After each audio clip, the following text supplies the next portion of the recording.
teman-teman ini membangun sebuah kerajaan bisnis online-nya sendiri melalui jalur konten kreator.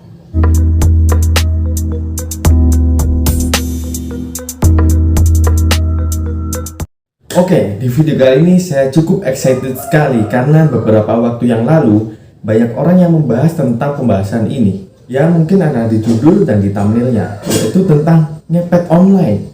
Sebenarnya pemahaman tentang ngepet online ini apa sih yang beredar di kalangan masyarakat dan di luar sana?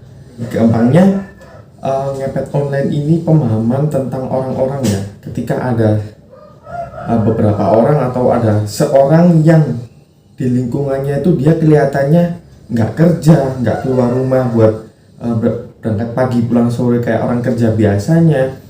Tahu-tahu dia bisa beli ini, dia bisa beli itu, tahu-tahu dia punya uang lebih kayak gitu ya.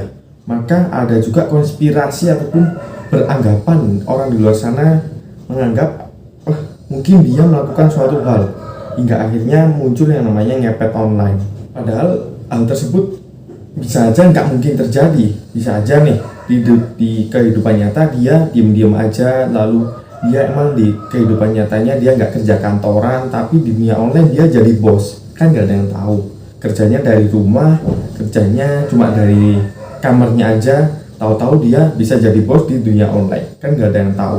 Kondisi ini juga pernah saya alami yang menjadi seorang content creator planner, di mana kita kerjanya fokusnya di dunia digital, menjadi seorang pebisnis online dan membangun kerajaan bisnis online kita sendiri melalui jalur content creator. Terus content creator planner itu apa sih? Nah, jadi gampangnya content creator planner itu teman-teman ini membangun sebuah kerajaan bisnis online-nya sendiri melalui jalur content creator. Oke? Namanya aja content creator planner. Saya menggunakan istilah ini agar saya membedakan antara menjadi seorang content creator aja dan juga menjadi seorang pebisnis online aja. Jadi saya kombinasikan antara pebisnis online dan content creator ini menjadi satu istilah yang saya namakan sendiri, yaitu content creator planner. Nah, buat teman-teman yang masih belum tahu, content creator planner ini fokusnya adalah membantu untuk menyelesaikan permasalahan yang terjadi di lingkungan sekitar kita, terutama yang pernah saya alami juga, yaitu menjadi seorang content creator. Terkadang banyak juga yang mengandalkan dia mendapatkan pendapatan, dia mendapatkan gaji dari Google AdSense atau dari YouTube AdSense kayak gitu. Di sisi lain, ada juga seorang pebisnis online, dia yang membangun bisnis online-nya kesulitan nih mendapatkan penjualan secara online. Dia ingin beriklan tapi budget iklannya masih terbatas. Nah, jadi di antara problem yang dialami oleh pebisnis online dan content creator ini, akhirnya saya jadikan satu, karena dua kubu ini, dua profesi ini itu bisa saling melengkapi ternyata. Seperti halnya ketika kita membangun bisnis online tapi budget iklan belum banyak, lalu kita ingin mendapatkan penjualan dan mendapatkan traffic secara organik setiap hari, kita bisa menjadi seorang content creator, karena content creator adalah salah satu cara untuk kita mendapatkan traffic secara organik dan secara gratisan. Begitu juga dengan sebaliknya, kalau kita menjadi seorang content creator, kita karena banyak juga orang yang mengandalkan dari pendapatan dari Google AdSense atau YouTube AdSense, akhirnya mereka tersadarkan ternyata mereka juga bisa loh membangun bisnis online mereka sendiri. Akhirnya tercetuslah istilah yang saya sebut sendiri, yaitu content creator planner. Untuk mendapatkan penjualan, kamu nggak harus beriklan, dapatkan strateginya dan sekarang masih gratis. Dengan kita fokus dan kita berkomitmen untuk mengkolaborasikan antara pebisnis online dan content creator, maka kita bisa loh mendapatkan income ataupun mendapatkan gajian setiap bulan tanpa harus ngantor, tanpa harus mengandalkan AdSense. Asalkan kita tahu strateginya yang tepat untuk kondisi kita itu seperti apa. Ternyata setelah kemarin sempat saya singgung, ada di Instagram saya di @agungadimas_, saya juga bahas sedikit tentang content creator planner. Ada juga yang tanya, apa bedanya dengan pebisnis online, content creator, lalu benefitnya apa aja? Nah, untuk benefitnya, yang paling umum, yang pertama teman-teman membangun personal brandingnya. Oke.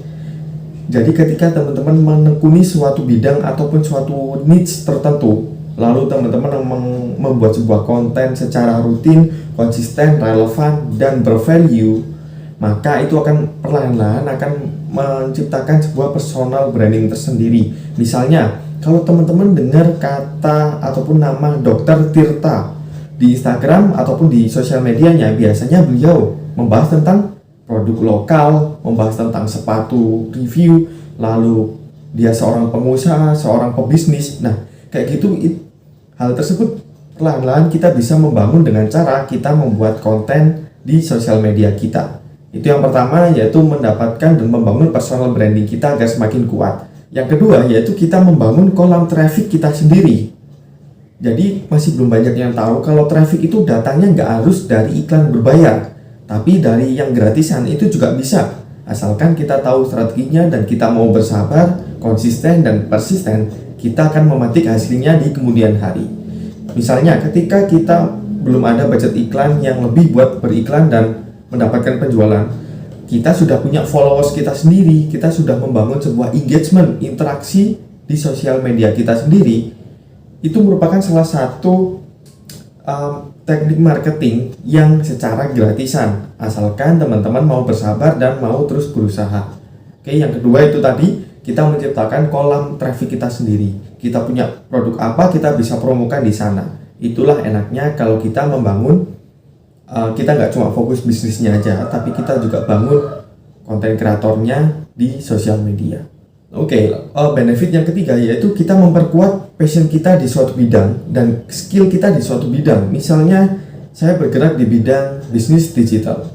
Oke, maka setiap saya membuat konten, saya sharing dengan teman-teman kayak gini, maka kompetensi ataupun skill yang saya miliki akan semakin bertambah. Dengan kita terus berkembang dengan membuat konten setiap hari, rutin, konsisten, itu akan menjadi sebuah pintu gerbang yang bisa jadi peluang itu bisa datang kapan saja.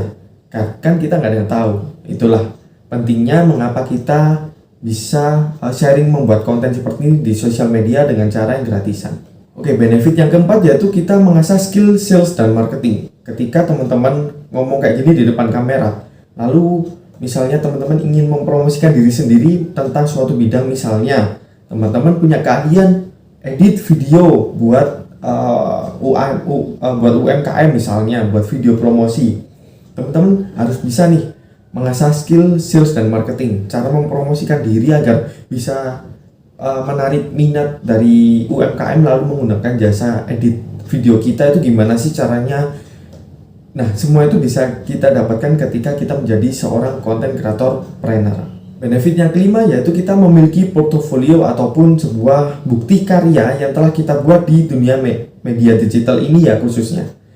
Kalau biasanya portofolio misalnya buat lamaran pekerjaan atau untuk berkarir di masa depan, ketika teman-teman membutuhkan itu, ada kemungkinan ya meskipun sedikit persen, itu ada kemungkinan kalau kita mengada-ngada membuat portofolio tersebut. Tapi kalau kita membuat portofolionya, kita publish di publik di media digital ini, maka banyak orang yang tahu tentang konten kita. Secara nggak langsung, si tempat yang akan kita lamar pekerjaannya ini akan melihat konten-konten kita, dia akan mulai semakin lebih percaya dengan kita karena konten kita itu ada yang menikmati, lalu publik juga mengakui kalau konten kita itu banyak ditonton dan lain sebagainya. Oke, benefitnya selanjutnya kita bisa membuka lapangan pekerjaan buat teman-teman kita, buat partner kita, dan buat sekeliling kita. Benefitnya selanjutnya kita bisa menentukan income berapa sih yang akan kita terima setiap bulannya. Misalnya, bulan ini saya ingin mendapatkan profit bersih 2 juta rupiah. Maka goals kita di bulan ini adalah 2 juta rupiah profit. Maka kita breakdown strategi apa aja ataupun produk apa aja sih yang mesti kita jual yang profitnya akan mencapai 2 juta rupiah di akhir bulan nanti. Baru kita bisa gajian. Kalau nggak gitu teman-teman ingin menyentuh omset 10 juta dalam waktu 1 bulan, yaitu terserah teman-teman mau omset berapa, mau income berapa. Semua tergantung, keputusan ada di tangan teman-teman sendiri. Nah, dari beberapa benefit itu teman-teman sekarang masuk nih ke step by stepnya, gimana langkah dasar dan langkah awalnya buat jadi seorang content creator trainer.